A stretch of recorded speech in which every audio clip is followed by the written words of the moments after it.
sympathize. Smile upon her face when she pleased with his eyes. Come ignorant to me, them girl a roll out them eyes.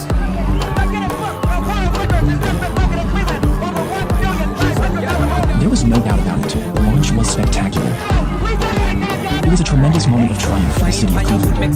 But unfortunately, this moment of triumph did not last long. The expectation was that the helium-filled balloons would float around for a while before eventually deflating and returning to Earth one by one. But that wasn't what happened. The cold air and oncoming rain immediately pushed the still inflated balloons, tens of thousands of them, back down towards the ground in droves. The result was mass chaos. Balloons, 1.5 million of them caused quite stir in Cleveland yesterday. It was A northerly wind quickly carried the balloons to Berkeley Front Airport, and within minutes, the runways were so clogged that all flights had to be suspended. The balloons also started to descend on certain streets, and after a number of car accidents, these roads had to be closed until a bulldozer arrived to clear out the balloons. As all this was going on, the Coast Guard was still out looking for the two missing fishermen.